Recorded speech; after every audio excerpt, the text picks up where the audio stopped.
Welcome, folks. My name is Linke, and it's wonderful to have you joining our club here on Outschool.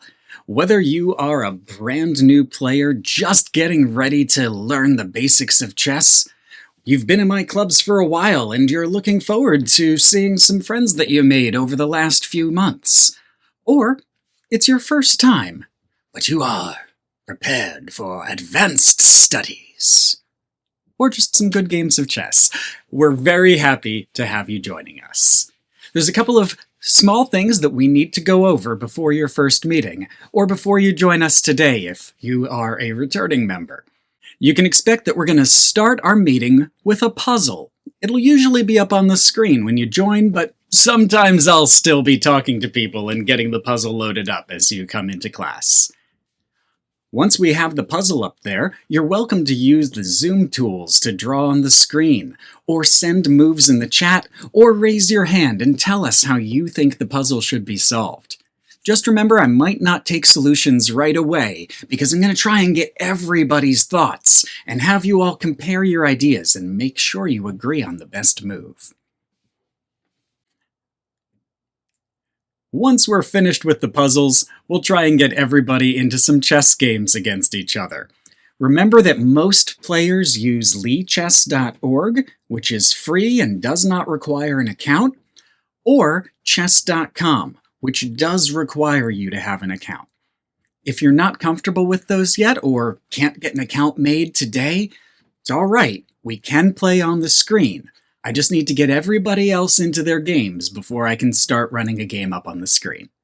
You can generally expect that about 15 minutes into class we'll be done with our puzzle and everybody will be in their games playing against each other. We might sometimes have some variants going, including 4-player chess. But remember that most of the variants do require either drawing on the screen or using a chess.com account on a computer. Sadly, tablets and phones are not really great for playing variants on chess.com, as not all of them are supported in the apps. If you're using the phone app or a tablet, or otherwise don't want to be signed into chess.com, that's okay. But just remember that playing on Lichess, you want to use unrated, untimed games. Otherwise, people might not be able to join you, because timed and rated games sometimes require you to be signed in, even over on Lichess. All right, folks, we've got 3 quick things that I want you to make sure you go over with your parents before you join your meeting. The first is please make sure that your camera is working. Outschool does require us to do a safety check to make sure that everybody is who they say they are at the beginning of the meeting.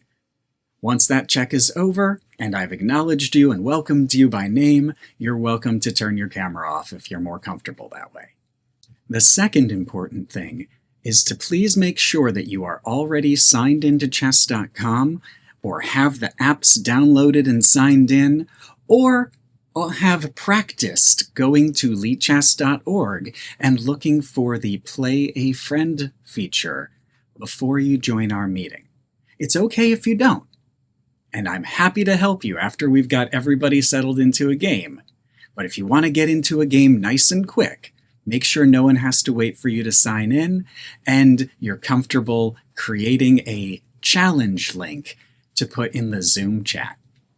Finally, please make sure that you look around in Zoom and are comfortable using the Zoom chat to send messages. And see if you can find the annotation tool.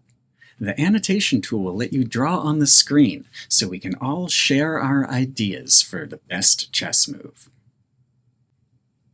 I will let you know that some smaller phones and older Chromebooks do not work with the annotation tool, and that's okay.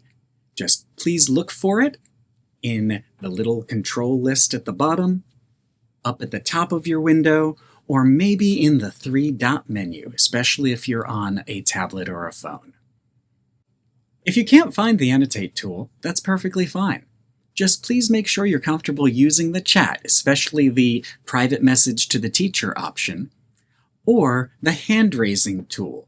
That way I can always get a message from you if you need to be heard and can't draw on the screen. Alrighty, folks. Thank you so much for listening to this little introduction video, and I hope it answered any questions you might have.